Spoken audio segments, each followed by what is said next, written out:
My sister sent me a picture of my wife holding hands with her ex at the airport. She told me she was going on a family holiday to clear her head and figure things out.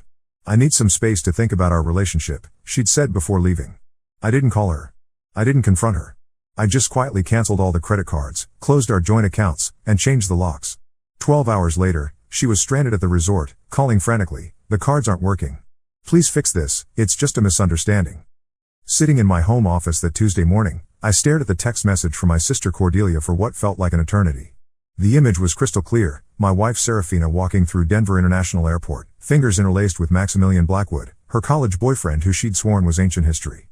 They looked comfortable together, natural even, like no time had passed at all since their relationship ended 5 years ago. The phone buzzed again. Another message from Cordelia. "I'm so sorry, Thaddeus. I thought you should know. She told Mom she was going to visit Aunt Ophelia in Portland for some family bonding time to work through your marriage troubles." My hands trembled slightly as I set the phone down on my mahogany desk. 3 days earlier, Serafina had sat across from me at our kitchen table, her emerald eyes filled with what I believed was genuine confusion and hurt. "I just need some space to think about our relationship," she'd said, running her fingers through her auburn hair the way she always did when nervous. "Things have been so tense between us lately, and I think a week away with family might help me gain some perspective." I'd supported her decision completely. We'd been married for 4 years, and the past 6 months had indeed been challenging. My accounting firm was expanding rapidly, requiring longer hours and frequent travel. Serafina had been working as a freelance graphic designer, but her client base had dwindled, leaving her feeling unfulfilled and restless. I thought space might genuinely help us both. Now, staring at that photograph, everything crystallized with painful clarity. The mysterious phone calls she'd been taking in the other room. The way she'd guard her laptop screen when I walked by. Her sudden interest in yoga classes that seemed to run remarkably late into the evening. The new clothes she'd bought with cash, claiming she'd received payment from a client I'd never heard her mention before. I walked to our bedroom and opened her dresser drawer. Her passport was gone, along with her favorite jewelry and several outfits I'd never seen her pack for a family visit. In the bathroom, her expensive skincare routine had been carefully selected and removed, not the random grab you'd make for a week with relatives, but the deliberate choices of someone planning a romantic getaway.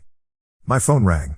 Serafina's name appeared on the screen, accompanied by the photo of her laughing at our wedding reception that I'd never had the heart to change. "Hey honey," her voice was bright, artificially cheerful. "Just wanted to let you know I made it safely to Portland. Aunt Ophelia sends her love." "That's wonderful," I replied, my voice steady despite the storm brewing inside. "How was your flight?" "Oh, typical airline food and cramped seats. But I'm here now and ready to relax." I could hear wind in the background, and what sounded suspiciously like ocean waves. Portland was nowhere near the ocean. "Give Aunt Ophelia my regards," I said. "I hope you get the clarity you're looking for." After ending the call, I sat in silence for several minutes, processing the magnitude of her deception. Then I opened my laptop and began methodically dismantling our shared financial life. First, I called our credit card companies. As the primary account holder, I had the authority to cancel all additional cards immediately. Serafina had 3 cards tied to our accounts, all of which would stop working within hours. Next, I contacted our bank and closed our joint checking and savings accounts, transferring the funds to my individual account that she'd never had access to. The mortgage, utilities, and insurance were all in my name, so those remained unaffected. Then I called Gideon's Locksmith, a service I'd used for my office building. "I need all the locks changed on my house today," I told the owner. "It's urgent." "Domestic situation?" Gideon asked knowingly. He'd been in business 23 years and had seen it all. "Something like that. I can have a crew there by 2 o'clock. Cash or check?" "Check is fine." While waiting for the locksmith, I began documenting everything. I took photographs of her emptied drawers, printed out bank statements showing unusual cash withdrawals over the past 2 months, and compiled a timeline of her suspicious behavior. My methodical accountant's mind kicked into full gear, treating this like any other complex financial audit. I also called my attorney, Barnaby Wickham, who specialized in family law.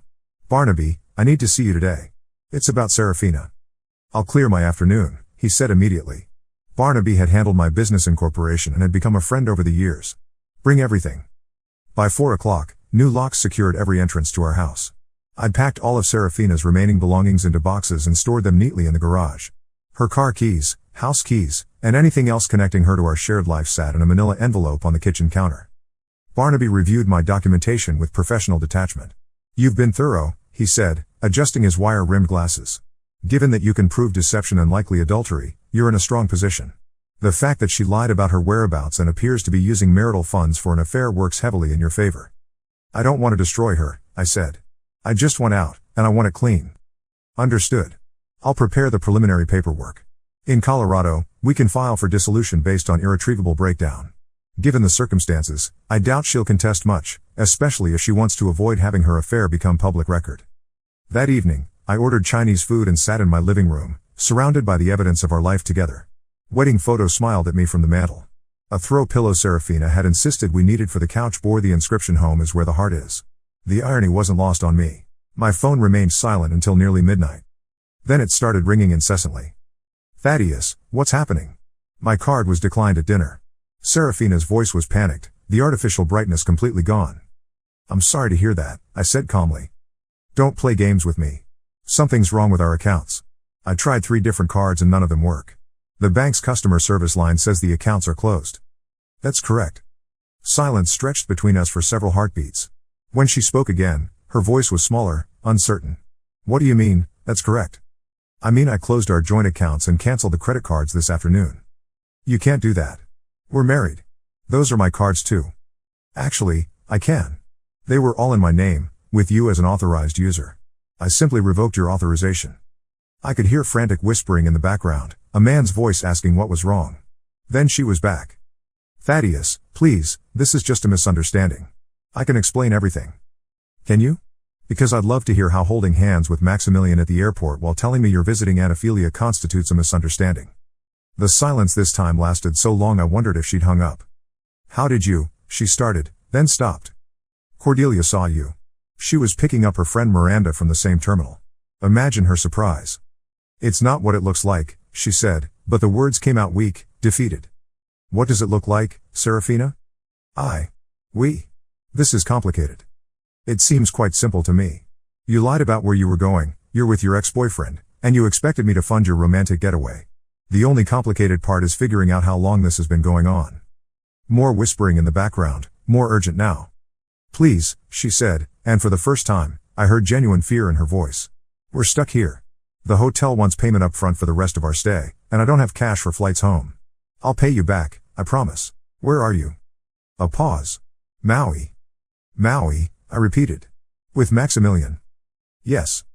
"How long has this been going on, Serafina?" 3 months, she whispered. I closed my eyes. 3 months of lies, 3 months of pretending everything was fine while she planned her escape with another man using our money. "I'll wire you enough for a flight home," I said. "Economy class, coach seating. You can figure out your own accommodation until then." "What about us? What about our marriage?" "Our marriage ended 3 months ago. You just forgot to tell me." The next morning, I received a call from Barnaby. "She's retained an attorney. Percival Ashworth from the Ashworth & Associates firm. Expensive choice for someone who's supposedly broke." "Maximilian's family has money," I said. "Probably bankrolling her legal fees. That could work in our favor. If she's receiving financial support from her paramour, it strengthens our position regarding alimony." Over the following days, Serafina made several attempts to contact me. She tried calling, texting, and even had her mother, Delphine, reach out on her behalf.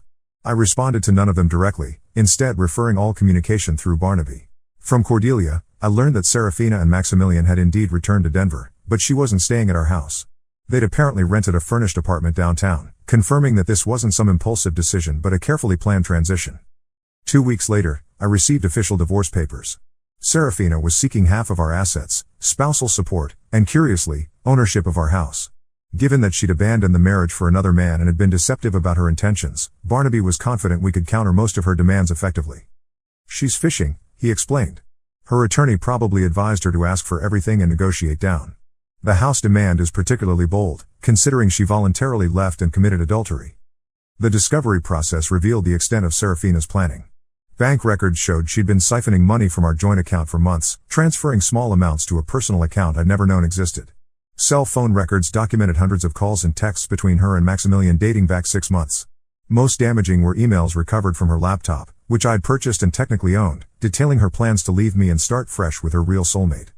During this period, I discovered details that painted an even more disturbing picture of her deception. Our home security system, which I'd installed 2 years earlier for peace of mind, had been recording activities I'd never bothered to review. Now, scrolling through months of footage, I found evidence of Maximilian visiting our house on at least 6 occasions when I'd been traveling for business. They'd been careful, but not careful enough. The timestamp showed he'd stayed overnight twice, leaving early in the morning before our neighbors would typically be awake. The violation felt profound. This wasn't just emotional infidelity or even a physical affair conducted elsewhere. She'd brought her lover into our home, into our bedroom, using our marriage as cover for her betrayal. The kitchen where we'd shared countless meals had hosted intimate dinners with another man. The living room where we'd watched movies and planned our future had become a stage for her alternate life.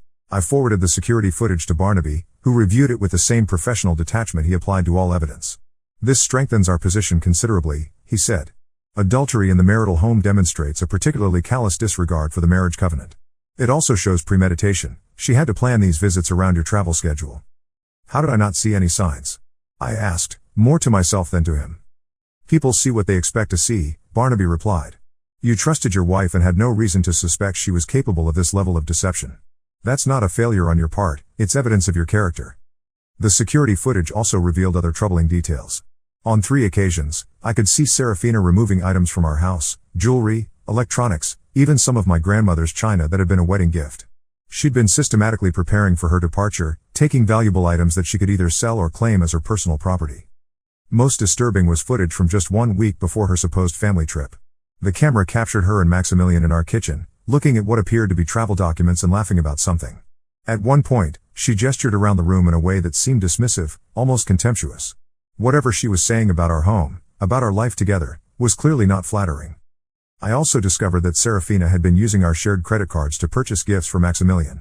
Restaurant charges that I'd assumed were lunch meetings with potential clients were actually romantic dinners with her lover. A $1,000 charge at an upscale men's clothing store that she'd claimed was for a surprise gift for my birthday had actually been used to buy Maximilian a new wardrobe. Even the yoga classes she'd been attending were fictitious. The charges were actually for a gym membership she'd purchased for Maximilian. The depth of her financial deception was staggering. Over 6 months, she'd essentially stolen nearly $8,000 from our joint accounts to fund her affair. Every lie had been carefully calculated, every deception designed to maximize her benefit while minimizing my suspicion. Barnaby helped me compile a comprehensive timeline of her fraudulent activities. "This isn't just adultery," he explained. "This constitutes financial fraud within the marriage. She used marital assets to benefit her paramour, which is a form of dissipation of marital property. Courts take this very seriously." During the weeks between filing for divorce and our first mediation session, I experienced something unexpected, a sense of profound relief. The months of feeling like something was wrong in our marriage, of questioning my own perceptions and wondering if I was being too sensitive or paranoid, suddenly made perfect sense. I hadn't been imagining problems, I'd been detecting deception. My work performance improved dramatically once I was no longer carrying the stress of a failing marriage I couldn't understand. Clients noticed the change, and several commented on my increased focus and energy. My business partner, Cornelius Blackthorne, pulled me aside one afternoon. "I don't know what's changed," he said, "but you seem like yourself again. You've been distracted for months, and now you're back to the sharp, decisive person I've known for years." I gave him a brief overview of my situation, and his response was immediate. "Good riddance. I never particularly liked Serafina anyway. She always seemed to be evaluating everything, calculating what she could get out of every situation." His observation surprised me. "You never mentioned that before. It wasn't my place while you were married. But now that you're getting divorced anyway, I can tell you, she made a lot of us uncomfortable. At the company picnic last year, she spent the entire time questioning people about their salaries and asking pointed questions about the firm's profitability. It felt like she was conducting reconnaissance." Other friends shared similar retrospective observations. My college roommate, Lysander, admitted that Serafina had once asked him detailed questions about my trust fund from my grandfather, money that had been set aside for our future children's education. My tennis partner, Octavius, mentioned that she'd inquired about the value of my life insurance policy during a casual conversation at a barbecue. "I thought it was weird at the time," Octavius said, "but I figured maybe you two were doing financial planning or something. Now it seems like she was taking inventory of your assets." These revelations helped me understand that Serafina's deception extended far beyond her affair with Maximilian. She'd been systematically gathering information about my financial situation, presumably to maximize her position in an eventual divorce. The spontaneous family trip to clear her head had been anything but spontaneous. It had been the culmination of months of careful planning. I also learned that she'd been consulting with divorce attorneys for weeks before her trip. A friend who worked at a rival law firm mentioned seeing her in their office, though attorney-client privilege prevented him from sharing details. "I just thought you should know," he said. It looked like she was taking notes during the meeting. The picture that emerged was of someone who had been preparing for the end of our marriage while actively working to maximize her financial position. Every conversation about our future, every discussion about investments or major purchases, every moment of apparent marital intimacy had been contaminated by her secret agenda. During this period, I also discovered that Serafina had been badmouthing me to mutual friends, laying groundwork for a narrative that would paint me as the villain in our marriage's demise. She'd been telling people that I was emotionally unavailable and obsessed with work, that I'd been neglecting her needs and taking her for granted. My friend Persephone, who had known both of us since college, finally came forward with the truth. "She's been saying terrible things about you for months," Persephone admitted. "I kept telling her she should talk to you directly about her concerns, but she always had excuses. Now I realize she wasn't trying to fix your marriage, she was trying to build a case for why it failed."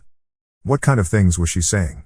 "That you were controlling with money, that you dismissed her career ambitions, that you'd become cold and distant. She made it sound like you were emotionally abusive, which never made sense to me because I've known you for 15 years and you're one of the kindest people I know."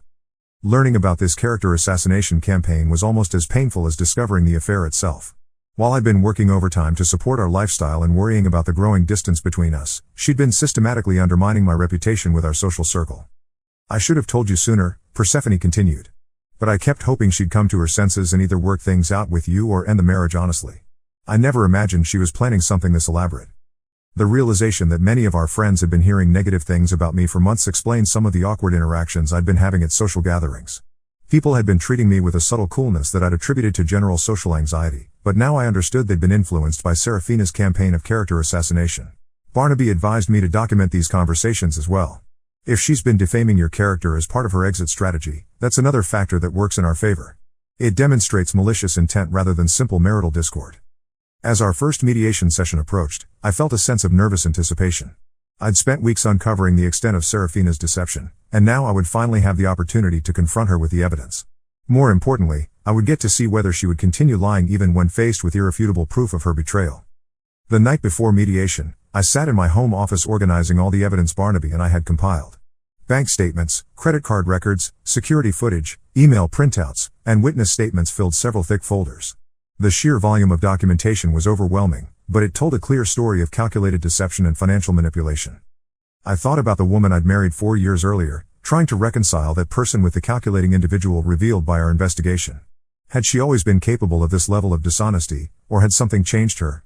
Had I been blind to warning signs, or had she genuinely transformed into someone unrecognizable? My phone buzzed with a text message from an unknown number. "I know you probably don't want to hear from me, but I wanted you to know that Max and I didn't plan for things to happen this way. We tried to fight our feelings, but sometimes you can't control who you fall in love with. I never meant to hurt you." The message was clearly from Serafina, using a new phone number. The tone was carefully crafted to sound remorseful while simultaneously justifying her actions. "Didn't plan for things to happen this way," ignored the months of deliberate deception I'd uncovered. "Tried to fight our feelings," suggested some kind of romantic inevitability rather than conscious choice. "Never meant to hurt you" was contradicted by the evidence of her systematic campaign to maximize her financial position while destroying my reputation. I showed the message to Barnaby the next morning before our mediation session. He read it twice, then looked up at me with a grim smile. "She's still trying to manipulate the narrative.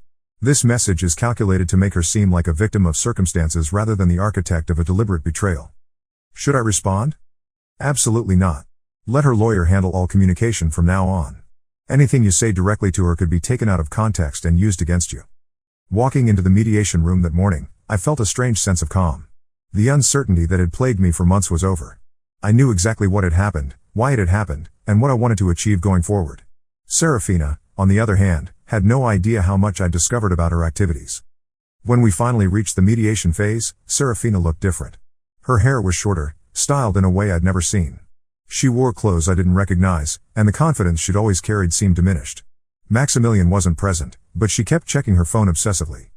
The mediation room was sterile and uncomfortable, with fluorescent lighting that cast harsh shadows across the conference table. Serafina sat across from me with her attorney, Percival Ashworth, a silver-haired man in an expensive suit who radiated the kind of confidence that comes from winning difficult cases through aggressive tactics.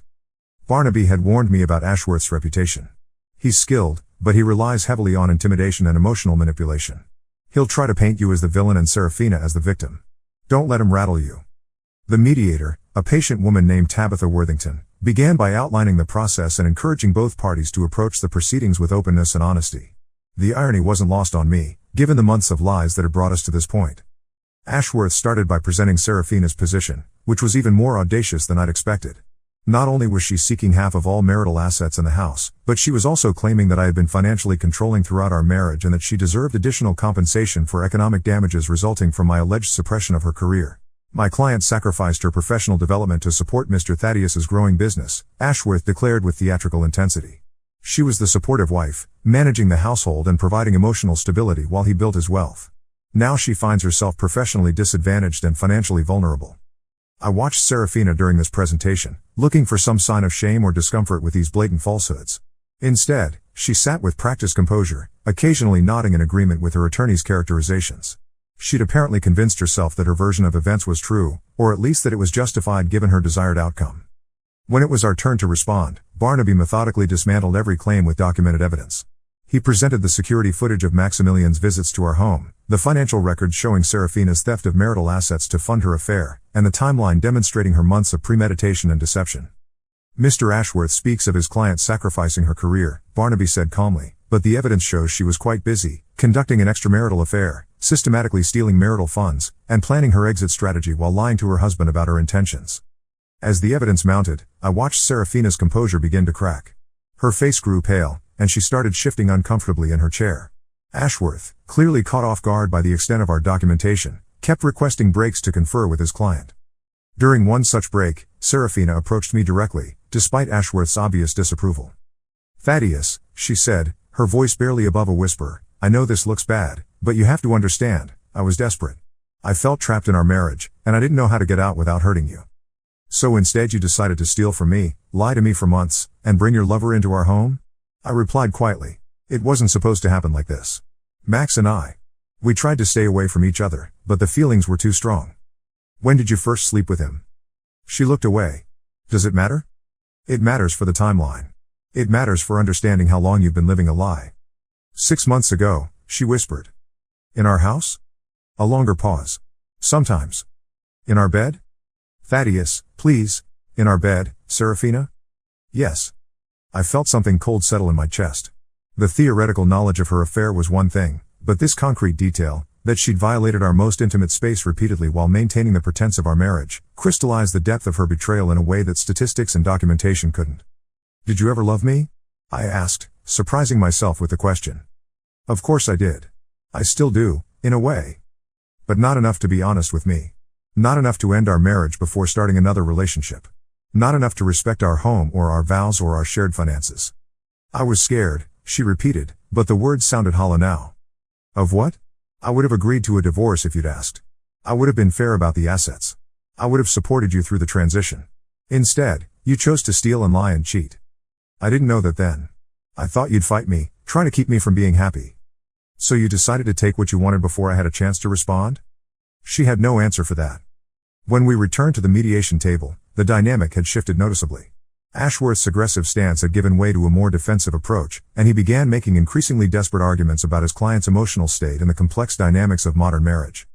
Barnaby, meanwhile, continued his methodical presentation of evidence. He showed email records proving that Serafina had been researching divorce attorneys for weeks before her trip.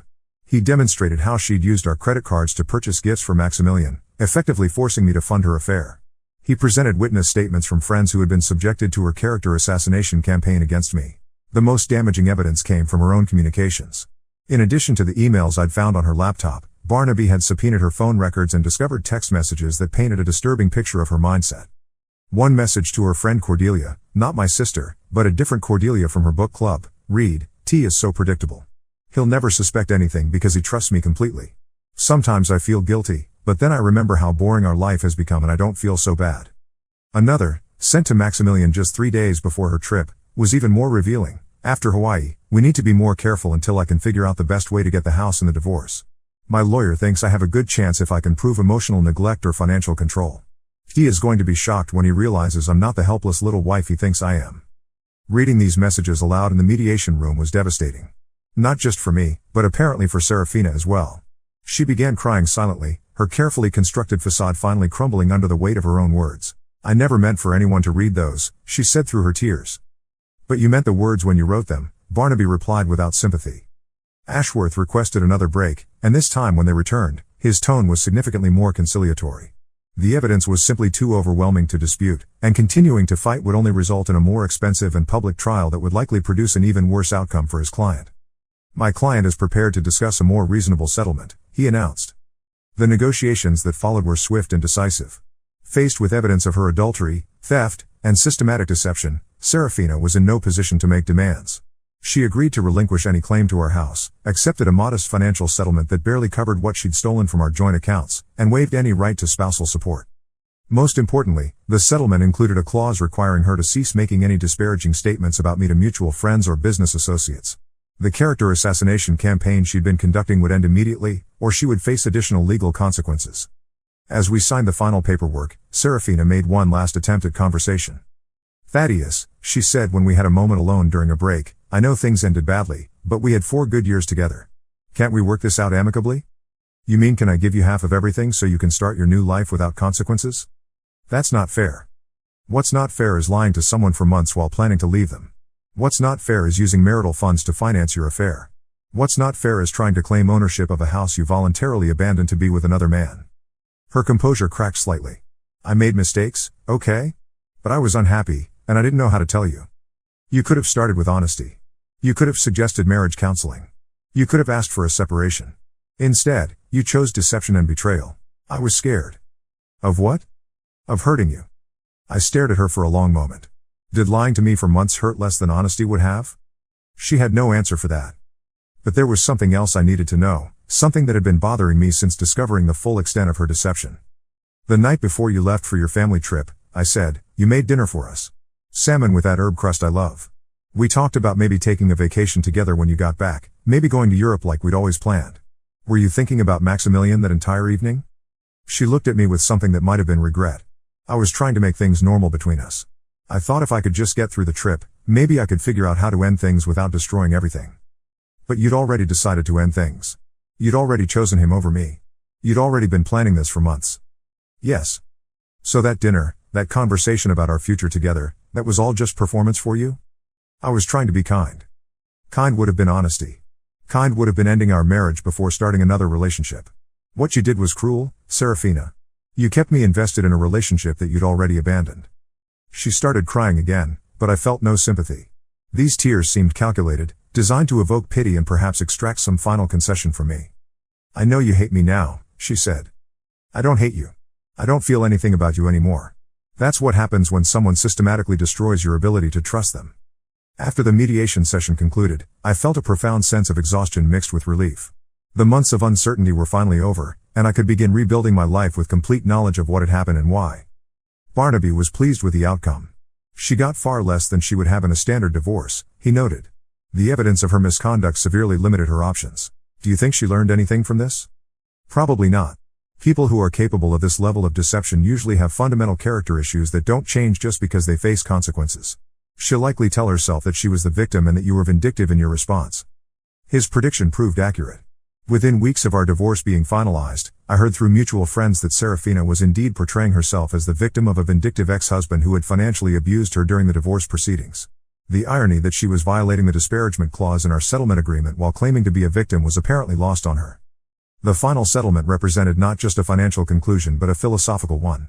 Serafina had gambled that she could have everything: the security of marriage, the excitement of an affair, and ultimately a profitable exit that would fund her new life. She'd lost that gamble because she'd underestimated both my ability to discover her deception and my willingness to respond decisively. People often ask if I regret how I handled the situation, if I wish I'd been more forgiving or tried harder to save our marriage. The answer is simple: you can't save something that only one person is trying to preserve. Serafina had already ended our marriage emotionally and practically.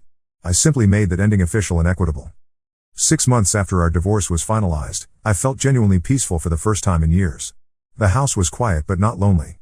I'd redecorated several rooms, removing reminders of our shared life and creating spaces that reflected my own preferences. My accounting firm was thriving, partly because I could now focus completely on work without worrying about marital tensions at home. I'd started playing tennis again, something I'd abandoned during the difficult months of our relationship. On weekends, I visited art galleries and attended symphony concerts, activities Serafina had always claimed were boring. Through mutual friends, I heard occasional updates about Serafina and Maximilian. Their relationship had apparently become strained once the excitement of their secret affair became the reality of daily life together. Financial pressures hadn't helped, especially since Maximilian's family money came with strings attached, and they disapproved of his relationship with a married woman, even after our divorce was finalized. Cordelia told me that Serafina had tried to restart her graphic design business but was struggling to rebuild her client base. Apparently, several potential clients had heard about the divorce circumstances and were hesitant to work with someone they perceived as untrustworthy. She asked Mom if you might consider giving her a recommendation for her design work, Cordelia mentioned during one of our monthly dinners. What did your mother say? That she might want to ask you herself if she wanted to rebuild bridges. I never heard from Serafina directly about work or anything else. Our paths simply diverged completely, which seemed appropriate given how she'd chosen to end our marriage. It was during this period of gradual healing and growth that the letter arrived. Before opening it, I spent several minutes simply holding the envelope, recognizing Serafina's handwriting and wondering what could possibly motivate her to contact me after nearly a year of silence.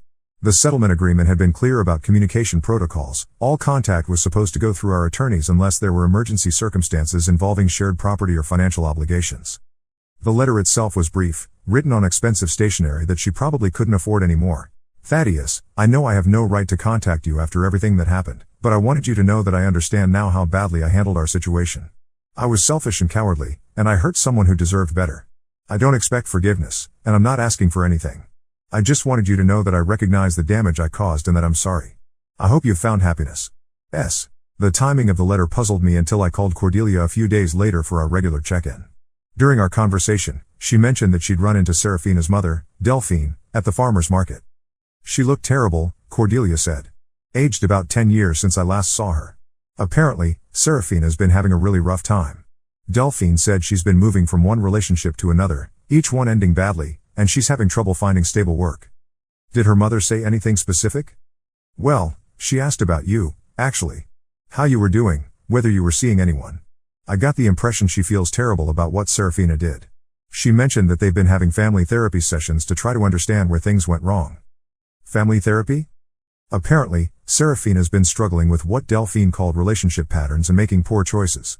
Reading between the lines, it sounds like she's repeated the same behavior with several men since your divorce. This information provided context for the letter. It seemed likely that Serafina's apology was part of some therapeutic process rather than a spontaneous moment of genuine remorse. Still, I appreciated the acknowledgement, even if it was motivated by external pressure rather than internal growth. I decided not to respond to the letter. Some chapters, as I'd told Cordelia months earlier, were better left closed. However, the letter did prompt me to reflect on how completely my life had changed since that devastating text message from my sister. The transformation had been so gradual that I hadn't fully appreciated its scope until that moment of reflection. Professionally, my accounting firm was experiencing unprecedented growth. Without the distraction and stress of a failing marriage, I'd been able to focus entirely on expanding our client base and improving our services. We'd recently hired 2 additional accountants and moved to a larger office space. Several clients had specifically mentioned that they preferred working with me because of my attention to detail and reliability, qualities that had apparently suffered during the final months of my marriage when I was constantly trying to understand and fix problems that existed primarily in my own mind. My business partner, Cornelius, had noticed the change immediately. "You're like a different person," he'd said during one of our weekly planning meetings. "More decisive, more confident, more engaged with the work. Whatever was weighing you down before is clearly gone." Personally, I'd developed a social life that was more authentic and fulfilling than anything I'd experienced during my marriage. The hiking club had introduced me to people who shared my love of outdoor activities, something Serafina had never understood or supported. The photography classes had awakened a creative side that I'd neglected for years. Most surprisingly, I discovered that I enjoyed cooking and had become quite skilled at it. Friends regularly invited me to dinner parties and social gatherings, and I'd begun hosting my own events. My house, which had felt like a battlefield during the final months of my marriage, had become a place where people genuinely enjoyed spending time. The contrast with my married life was stark. During those 4 years with Serafina, social activities had always involved some level of performance or anxiety. She would critique my conversation choices afterward, pointing out missed opportunities to network or advance our social status. She would analyze other couples for signs of relationship problems that might affect our own social standing. She would make comments about people's clothing, homes, or career choices that left me feeling uncomfortable about my association with her judgments. Now, social interactions were simply enjoyable. I could engage with people authentically without worrying about hidden agendas or post-event critiques. The relief was profound. With the legal drama finally behind me, I was able to focus completely on rebuilding my life according to my own values and priorities. The contrast between my current existence and my married life became even more apparent as time passed. Every day reinforced the realization that I'd been living under a constant cloud of stress and manipulation that I'd barely recognized while it was happening. One of the most surprising developments was how my relationship with my family improved dramatically.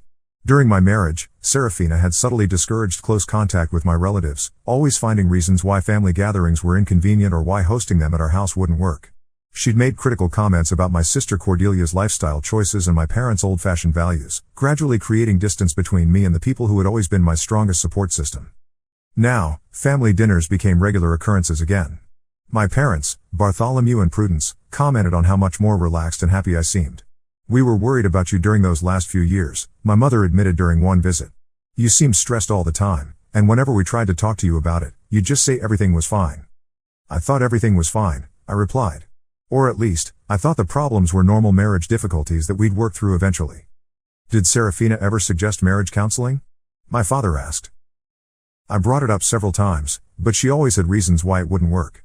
Wrong timing, too expensive, too much of a commitment when we weren't sure what the real problems were.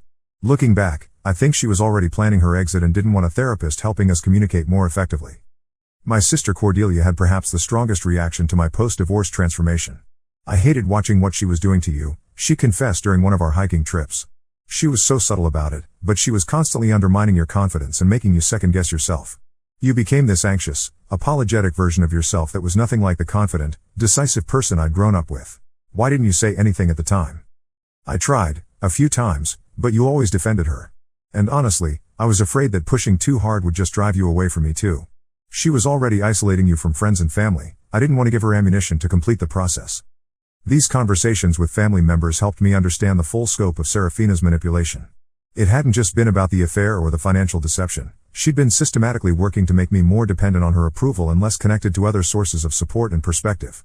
Around the 2-year mark after our divorce, I decided to take a vacation that I'd always wanted but that Serafina had consistently vetoed, a photography tour of national parks in the American Southwest. She'd always claimed that such trips were boring and self-indulgent, preferring resort destinations where she could be seen and socialize with other travelers. The 3-week solo journey through Utah, Arizona, and New Mexico was transformative in ways I hadn't expected. Being alone with my thoughts in some of the most beautiful landscapes in North America, I finally processed the full emotional impact of everything that had happened. The anger and hurt that I'd been managing through practical action and legal proceedings finally had space to be felt and released. Standing at the edge of the Grand Canyon at sunrise, camera in hand, I realized I felt genuinely happy for the first time in years. Not just relieved or satisfied or hopeful, but actively, enthusiastically happy about my life and my future. I returned from that trip with hundreds of photographs and a clarity about what I wanted going forward. I began seriously dating for the first time since my divorce, and within 6 months, I met Evangeline at a charity fundraiser for the local children's hospital. Evangeline was everything Serafina hadn't been: direct in her communication, consistent in her behavior, and genuinely interested in building something together rather than extracting maximum benefit for herself. She worked as an event coordinator for nonprofit organizations, and her approach to both work and relationships was characterized by the same methodical attention to detail and collaborative spirit that I valued in my own professional life. When I told her about my divorce during our 3rd date, she listened without judgment and asked thoughtful questions about what I'd learned from the experience. "It sounds like you handled an impossible situation with integrity," she said. "That's admirable. I'm not sure everyone would see it that way. Then everyone hasn't been lied to by someone they trusted completely." What struck me most about Evangeline was how easy our relationship felt compared to the constant tension and second-guessing that had characterized my marriage. There were no hidden phone calls, no mysterious expenses, no elaborate explanations for simple activities. Her presence in my life was additive rather than subtractive. She enhanced my happiness rather than creating anxiety and uncertainty. We'd been together for about 6 months when I received another unexpected piece of information about Serafina's current situation. This time it came from Octavius, my former tennis partner, who had maintained loose contact with Maximilian through their shared membership at an exclusive men's club. "I thought you should know," Octavius said during our monthly lunch. "Maximilian mentioned that Serafina's been having some serious problems. Apparently, she's been involved in some kind of financial scheme that went wrong, and there might be legal consequences." "What kind of scheme?" "Something involving investment fraud. She was apparently working with a group that was promising high returns on real estate investments, but it turned out to be a pyramid scheme. She wasn't just a victim, she was actively recruiting other people to invest." This news was troubling but not entirely surprising. Serafina's increasingly desperate financial situation and her demonstrated willingness to manipulate and deceive people made such involvement almost inevitable. "Is she facing criminal charges?" Maximilian wasn't sure about the details, but he said she was consulting with a criminal defense attorney.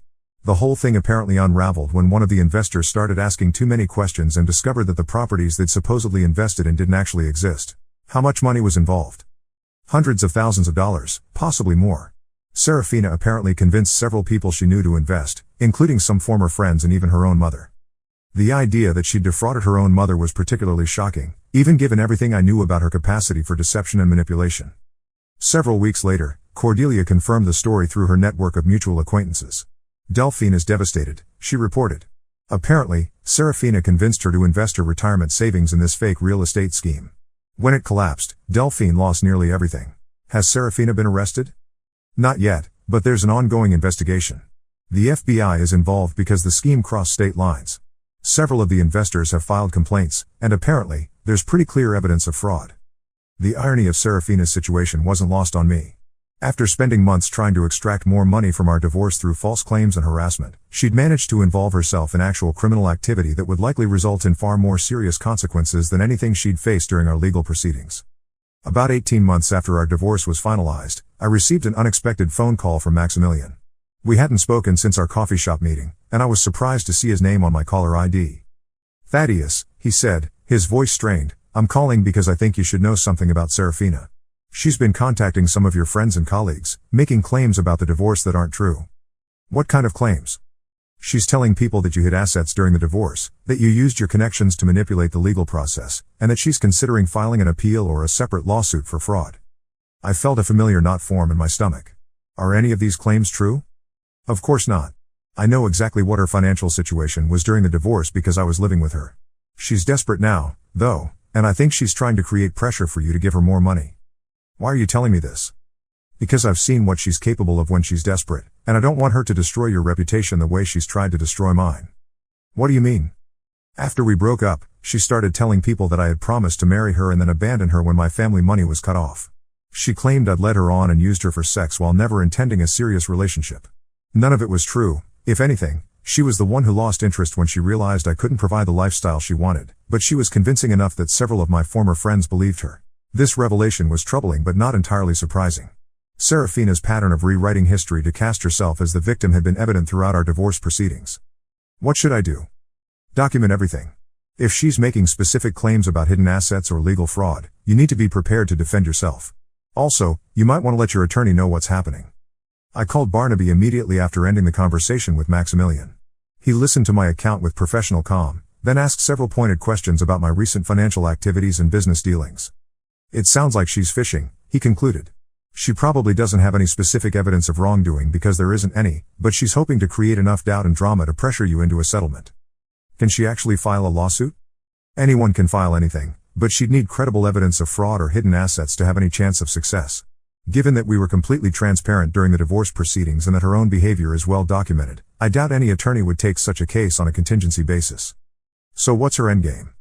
"Probably harassment and reputation damage. If she can't get money through legal channels, she might be hoping to pressure you through social and professional consequences." Barnaby's assessment proved accurate. Over the following weeks, I received calls from several friends and business associates who had been contacted by Serafina. She'd apparently developed a sophisticated story about hidden offshore accounts and manipulated court proceedings, complete with emotional appeals about being left destitute by a vindictive ex-husband. Most people who knew me well dismissed her claims immediately, but a few seemed uncertain. The fact that she was willing to make such specific allegations gave them some credibility, even without supporting evidence. The situation came to a head when Serafina contacted one of my largest clients, Prudence Blackwater, who owned a chain of boutique hotels. Prudence called me directly to discuss Serafina's claims about my fraudulent business practices and history of financial manipulation. "I don't believe what she's saying," Prudence said, "but I have to ask, is there any truth to these allegations?" "None whatsoever," I replied. "She's my ex-wife, and she's apparently trying to pressure me into giving her more money by damaging my professional reputation." That's what I figured. She seemed unstable when she called. Very emotional, very dramatic.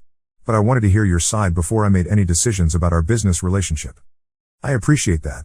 If you'd like, I can have my attorney provide you with documentation from our divorce proceedings that would clarify the actual circumstances." "That won't be necessary.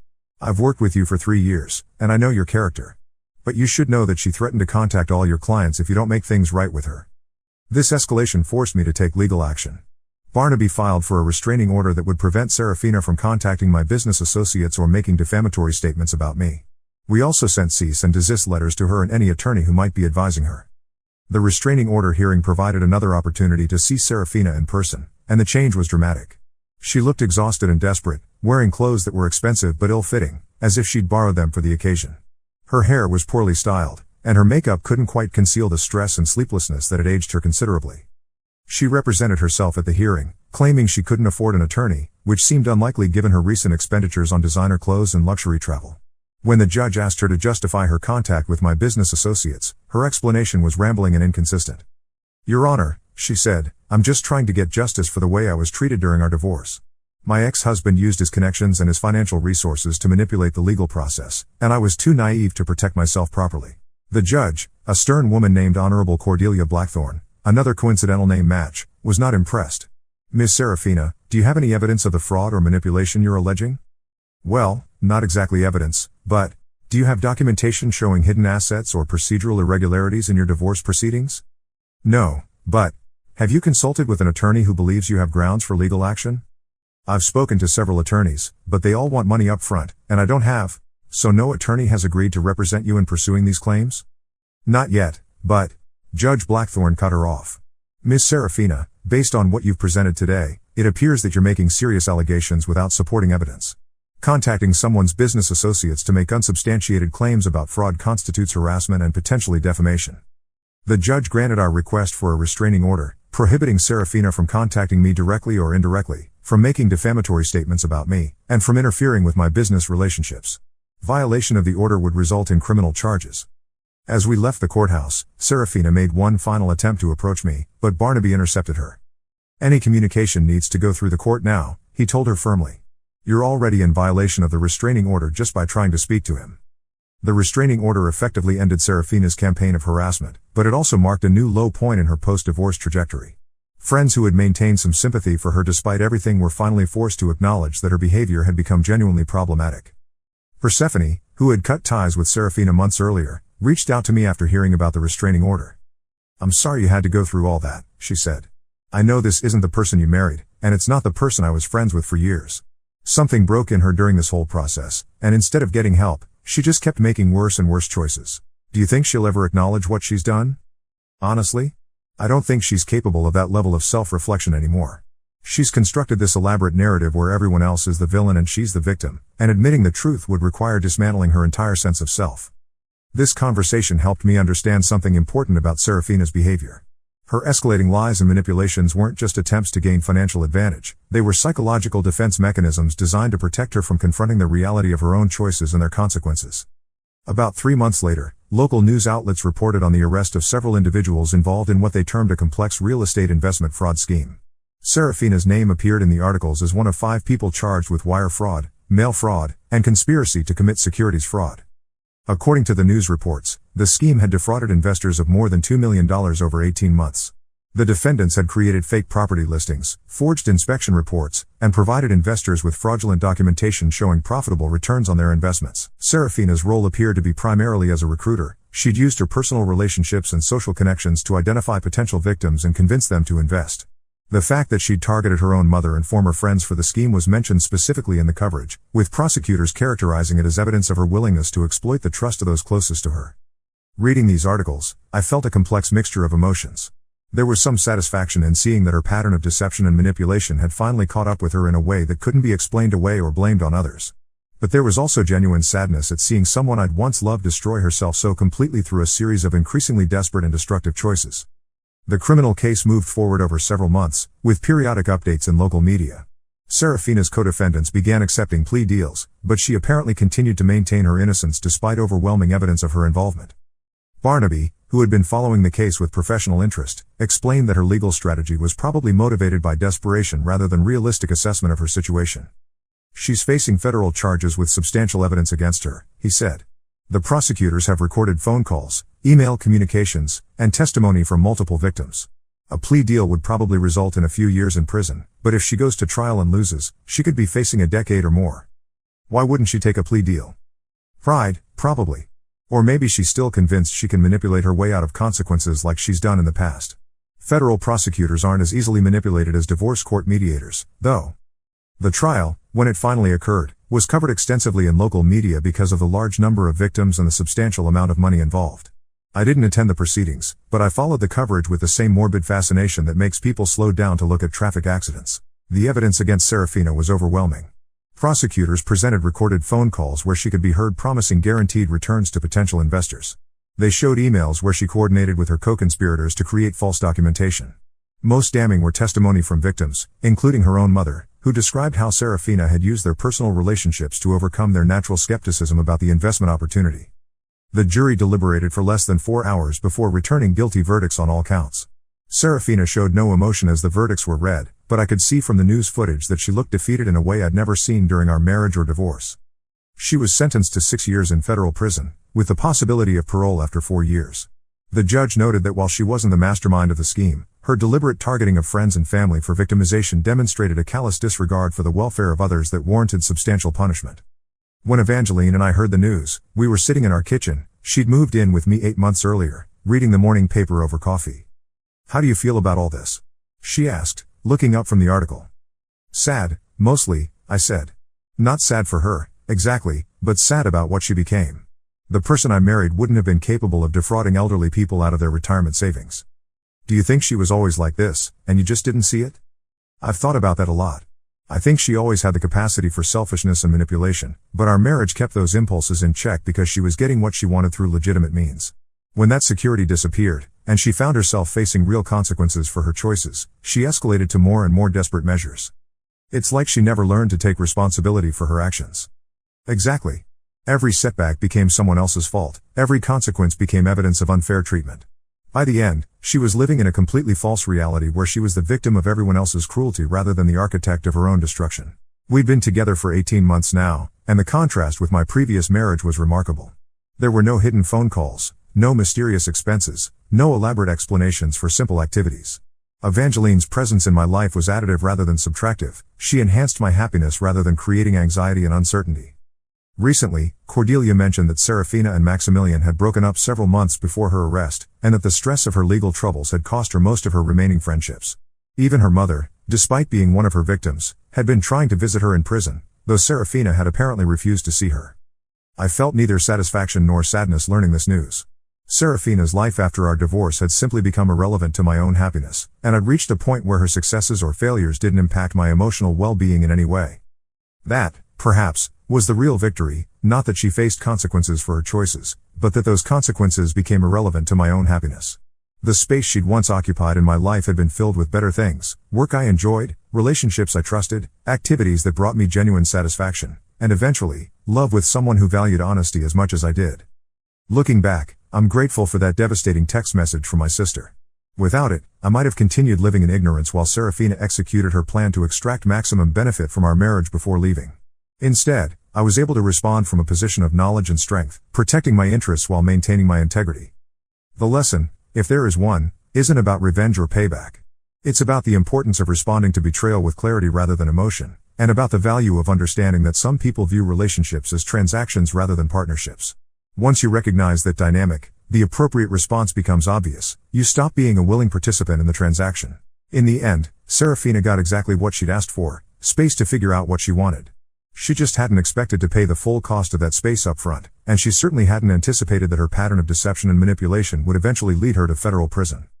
As for me, I found something I hadn't even realized I was looking for, a life built on honesty, mutual respect, and genuine partnership. Evangeline and I are planning to marry next spring, and for the first time in years, I'm looking forward to the future without any reservations or hidden anxieties. Sometimes the best revenge is simply living well.